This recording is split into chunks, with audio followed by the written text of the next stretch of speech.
Good morning. Good morning. Good morning. Kevin sort of freaked me out that there might be some people who've seen me before, so I'm suddenly worried that you'll have heard all my jokes, which is a bit of a worry. But anyway, I'll do my best with that. Yeah, and I'm quite excited because I was looking through the list of people who's coming along today, and it really is a multidisciplinary group. There's definitely nurses and physios and OTs and dietitians and speech pathologists and probably others, and only one or two psychologists, I think, but it really is a multidisciplinary group, and that's one of the things that I think I really like about motivational interviewing, and that is that it is really non-discipline specific. It's for lots of clinicians to use because it's not so much about kind of what you'll do. You all have your own roles, as you were mentioning, and different sort of areas of expertise and things that you'll offer your clients or patients. But the motivational interviewing is sort of weaves in terms of how you might deliver this stuff. So today, or the stuff we're going to talk about now, isn't so much sort of what you might be talking about, but more how. How do we do that in a way that people will hear and actually heed or follow through with that advice as well? So that's really what today's going to be about. And so I definitely respect your kind of experience and knowledge in this. And if anyone has comments along the way or questions or you wish to kind of challenge me or tell me that something won't work, please do, because I'd like to make this relatively interactive. But I always like to say too that come along today with sort of from the point of view of the beginner's mind, because there might be some things that we talk about today that are actually different from what you already do, and from a beginner's mind there might be some things to pick up on and try next time you're with your patients. But I've put up in the corner there 3 words. Like, it's always nice to have acronyms, and so that the idea of 3 T's, I guess, is what I was focusing on today. Firstly, we got a lot of feedback about the whole notion of it being timely. That these things have to happen in a kind of.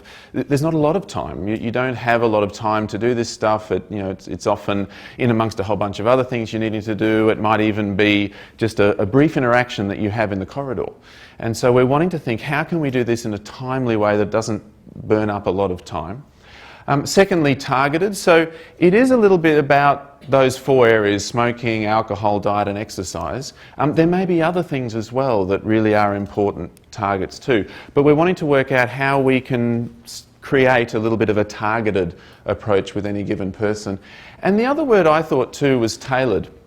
And that's where motivational interviewing comes into it, because advice is often much more effective if it is personalised, and rather than it just being a kind of your same old spiel or whatever it might be, that it's personalised and in fact, even where possible, as we'll see, evoked from the client. So I guess motivational interviewing, trying to make these things timely, targeted and tailored, and actually get those health behaviour change outcomes. But I was going to play you first of all a little audio, and it's just a made-up one that I sort of made up, but so it may or may not be hugely true to the situations you're in. But I was going to just get you to listen to this in general and have a bit of a think. What's happening in the dynamic here between clinician and client, I guess, or patient? It's just a couple of minutes, but I'll sort of get you to tell me what you're noticing about the dynamic. So, it looks from your BMI and the consistently high blood pressure readings that it will be really important for you to lose some weight and start exercising. Yeah, no, I guess so. But I have so little time during the day. I already get up early with the kids, and I'm at work until 7 or 8 p.m. I understand that time is scarce, but this is serious. Chronic high blood pressure is a major risk factor for stroke. Yeah, I've heard that. But I end up feeling guilty about using any spare time on myself and not spending that time with the family. Look, I know it's hard to juggle everything, but if you put some time into being healthier now, you can be there for your family long term. Yeah, but I've never been a good exerciser. I just don't enjoy any of it. I much prefer relaxing with a good book and a few nice glasses of red.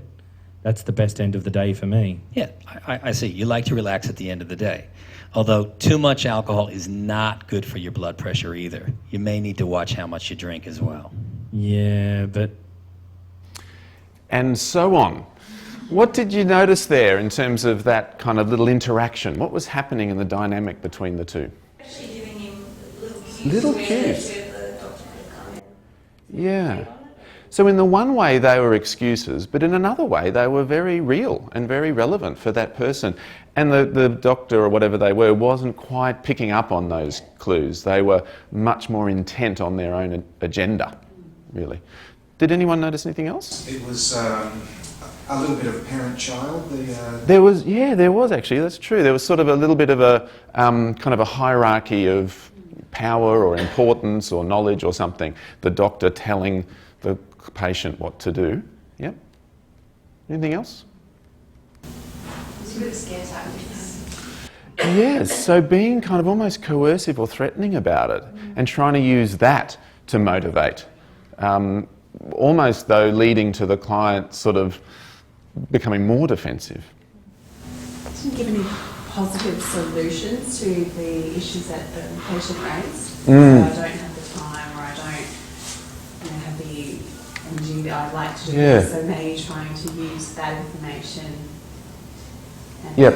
trying to incorporate that in his response, as opposed to being more negative and saying, well, you do that, then this is going to happen. Yes, so he wasn't offering positive solutions. There wasn't discussion around the how.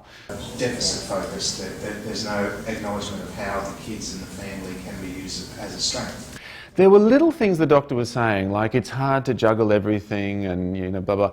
What did you notice with what the doctor would say, go on to say? Understand that you don't have time, but you must do it. There's the but word, yes. We want to try to keep off our butts because what the kind of the more sort of empathic bits were followed by but, which meant that bit doesn't count. What counts is what I'm going to go on to say. It's hard to juggle everything, but if you don't do this, you'll be in big trouble, kind of thing.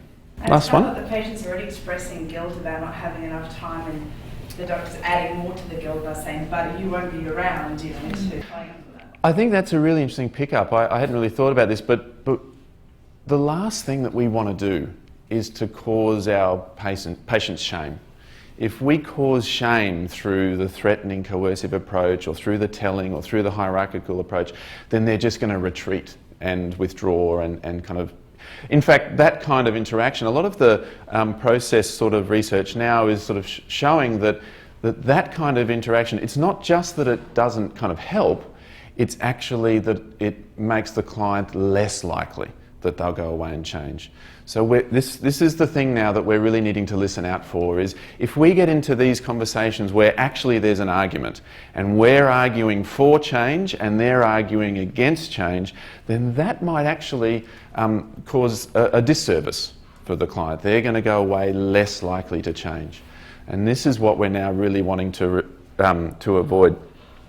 That's that notion of discord. When there's this sort of discord in the kind of the clinical relationship, that actually makes it less likely that people are going to change. And the reason for that is this notion of ambivalence. Everyone feels kind of two ways about it. There are competing demands, like you were saying. Sometimes the upper body functioning thing might be a real priority and they can't even think at the moment about, having to change their diet and what to do with all of that. So there might be different priorities or different areas of readiness. It might be a confidence thing. Like that client, the ambivalence is because they know they should do it, but they don't know really how. And so they sort of feel two ways about it in that way. Or they might not really be sold on the idea that this is actually important, that they need to do this. They could do it if they wanted to, but they're not really sold that, actually changing their diet's going to have much of an effect. So there can be a range of reasons, but people will feel this ambivalence, this two ways about it. And as you may remember, the notion here is that the clinician, on the other hand, might have this righting reflex.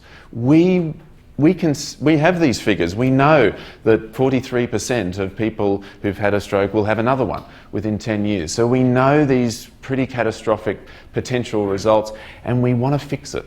We want to kind of make sure it doesn't happen and fix people and send them off on the right track. Do you guys relate to that feeling of that righting reflex? What sort of clients create that in you, do you think? Or I'm not sure if you call them clients or patients, but Which of your people really generate that urge to fix? The ones that are falling apart more. So the ones that sort of, that need fixing, you know, that really need fixing. The ones that are sort of not too bad, you kind of tend to forget almost to do it with them. But the ones that are falling apart, you kind of feel really... Yeah, right. The ones who are falling apart, more vulnerable, more fragile, it brings out that feeling to want to make things okay for them. Yeah. Other people that you find that with? For me, it's the ones who are younger that you can relate to. Ah, younger. Type situation. Yes, they're sort of younger, you can kind of relate to them, plus they've got a lot of future ahead of them potentially, and if we can just do some of these changes so that bad things won't happen. It's useful to stop and think, which are the ones that really bring this out in me, this urge to fix or to push or to kind of tell, because this is where we end up with the wrestle, that kind of argument, that wrestle between, you know, client and clinician, and that wrestle is really, you know, kind of more likely to do a disservice. And so there really is this fundamental concept, which is that the client, rather than the clinician, needs to be making the arguments for change. I was walking from the car park, and I greatly appreciate the little, you know, thing we can get it for $7. But I was walking from the car park and finding my way through this sort of little rabbit warren. And the last time I was actually here was several months ago now, but it was to do with my, I think, 92-year-old grandmother having had a little stroke. She had kind of collapsed, banged her head on as she fell, lain for some time, finally got discovered, brought into hospital, so on and so forth. And you know, things have kind of progressed a little bit from there, and she's now in higher care. But it's this classic thing where I was observing people talking to her, saying to her, you really should use your walking stick. Oh no, I don't need to use my walking stick, blah, blah, blah. You know, and then someone said to her, what do you think you should do about your walking stick? Well, I really should use my walking stick. You know, it's this classic kind of just shift in sort of approach. And it's this notion here, vastly more powerful for her to say, I really should use my walking stick because I don't want to fall over again and bang my head again, than for her to be told, you really should use your walking stick because we don't want you to fall over and bang your head again. You know, same words, but if what we do evokes it from them, vastly more powerful in terms of the motivational effect of that. So if everyone, this is voluntary, but if everyone could just close your eyes, just close your eyes and see if you can think about something that is a bit of a secret of yours, a deep secret, something that you wouldn't ordinarily, we've got some people chuckling, something that you wouldn't ordinarily share with anybody. Just sort of raise a finger when you kind of have thought of something. A few people raised their fingers quite quickly. Now, keep your eyes closed and just imagine, I'm going to ask you to tell me that secret. If I was to ask you to tell me that secret, what would you need from me? What would you need me to be or to demonstrate? Just have a little think. Okay, now if everyone can just open your eyes. The good news is I'm not going to get you to tell me your secrets, no matter how much I'd like to. I did get into psychology to learn everyone's secrets after all. But if I was to ask you that, I mean, what would you need from me? What sort of person would you need to be, or what sort of approach would you need?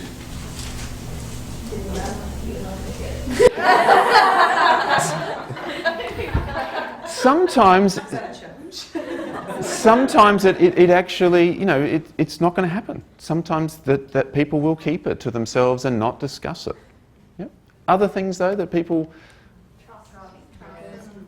Trust. So for example, that I can display that I'm sort of trustworthy. Yeah? Non-judgmental. That I can hear it without, you know, passing judgment on. Confidential. It's not going to be passed on to anyone. And sometimes that takes a while, so it won't necessarily happen straight away. Time, yeah.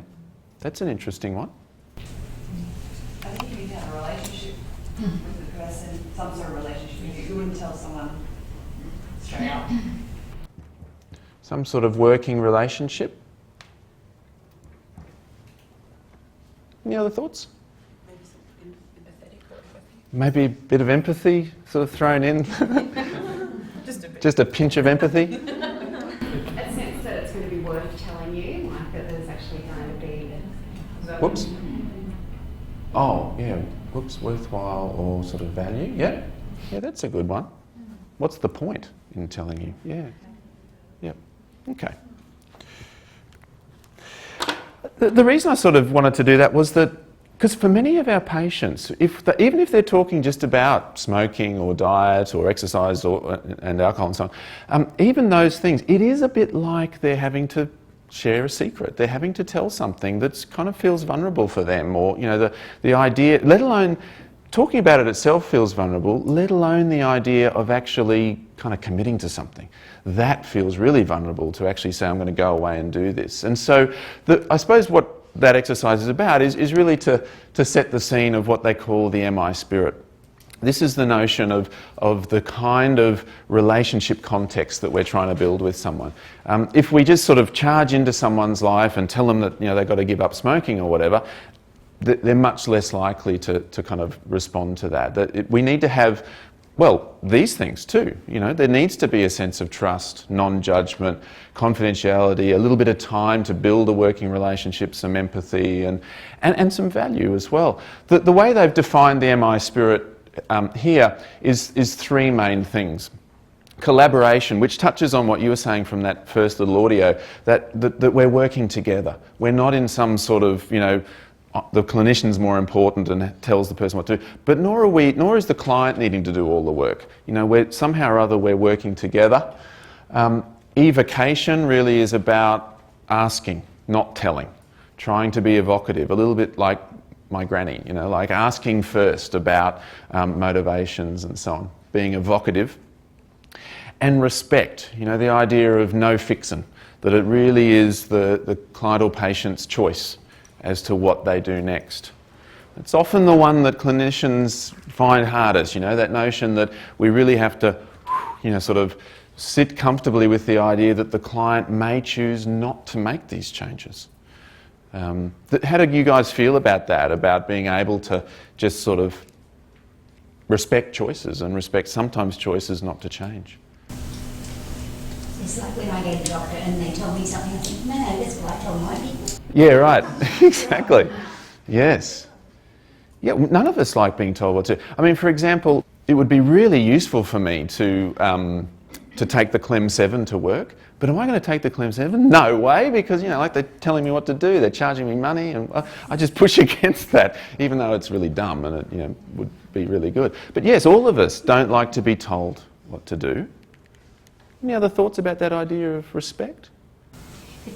I often find it a good reminder when I have students that, you really see it, that need to want to fix, and it makes you kind of remember not to do it yourself. Oh, I see what you mean. Trying to pass it on to them to, if the patient doesn't want to do anything, then you have to accept that. Yeah.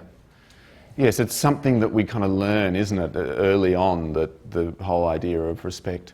And it's important because there's a paradox, that if we can genuinely respect a person's choice not to change, it's actually more likely that they will. As odd as that sounds, if we can genuinely respect a person's choice not to change, it's more likely that they will. And I think it's because it kind of frees them up. They don't have to argue with us anymore. They don't have to have excuses or defend a position or whatever. They're kind of freed up to actually consider change. The bummer about that is that we can't sort of use respect to get them to change.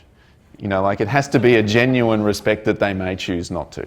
So it's almost not a tool, it's much more just this notion of the spirit. The kind of relationship that we're having is one where we respect choices. I think too the time, I see a lot of the time being an issue in that if they tell them exactly what they need to do, it's sort of quicker than giving them the time to work it out for themselves.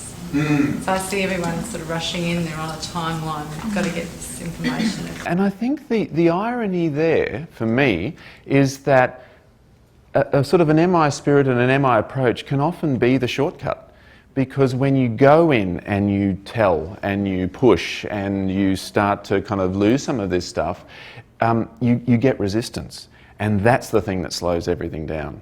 You know, the arguments about change, the pushing back, that's what slows it down. Whereas if you sort of make a shift and just respect and ask questions, oddly enough, we think it's going to be slower, but it actually ends up faster.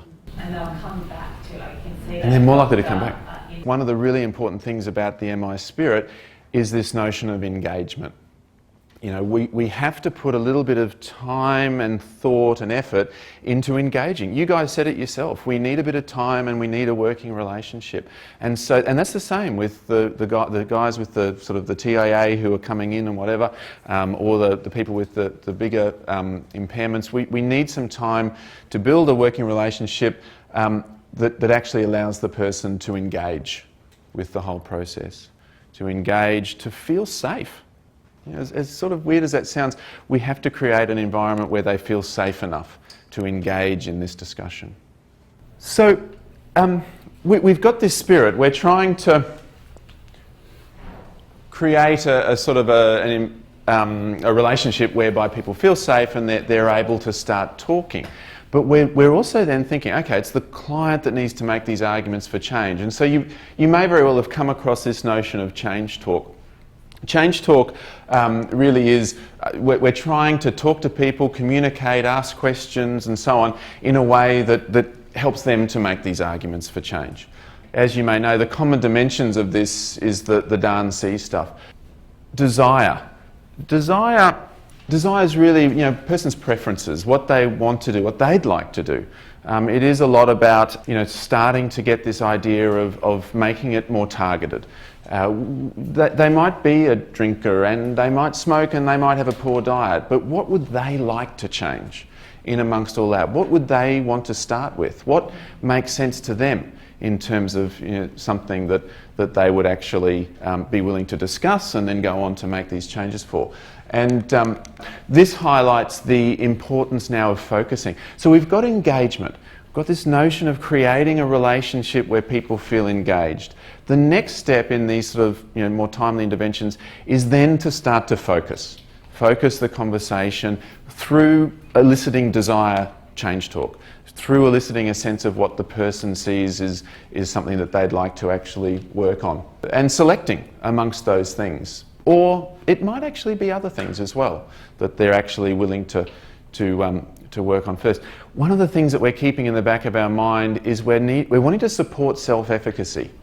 So even though these might be important, we might choose something else on the basis that will give them some successes, that they'll actually go away, they'll have some successes with change, feel a bit buoyed, feel a bit more confident, and then able to tackle some of the things that are in the guidelines as well. But this, the desire for change talk piece is really about helping us to focus. Secondly is ability, change talk, and this was what we identified was missing for that guy earlier. It's the idea of how. How am I going to make this change? What solutions can I come up with that might actually work? You know, what's worked for me in the past? What would I try in the future? It's trying to understand the person's own views of how they would do it and what their strategies would be. There's a role for advice here as well. On the other hand, we're also wanting to evoke it from them first, because it never ceases to surprise me how clients come up with really good strategies themselves. You know, like we sort of, you know, we get excited sometimes. Sometimes we get tripped up by our own enthusiasm. You know, oh, I know what you could do is you could put your shoes beside the bed, and in the morning you just slip your shoes on and go for your walk or whatever. But the client might come up with something like that too, or something even better for them that really suits them. So that's ability change talk, is when people start to talk about how they would actually go away and do this. Reasons is people's specific arguments for change. So we have lots of stats and that sort of thing, and we may share that with people. We also want to evoke from them what their reasons would be.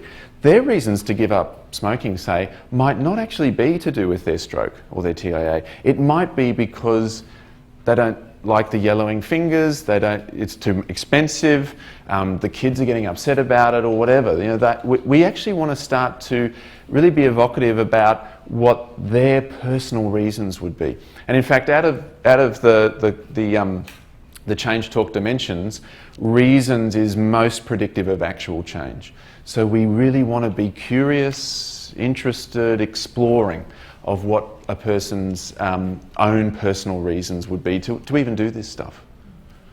And the final one is need. Reasons and need are kind of like Venn diagrams or something. They kind of overlap a little bit, but need is really about what's making this important, what's making this kind of urgent, what makes this something they need to do now.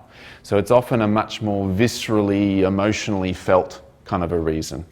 You know, oh, I'd give up smoking because I'm worried about, you know, kind of strokes, but I really need to do this because my kids came home the other day, they were crying, they were worried about, you know, the smoking and they're worrying about me dying, blah, blah. That's the piece that makes it actually important to them. Do you hear your clients or patients saying these sorts of things? Do they come out with change talk? What sorts of things do you hear from them?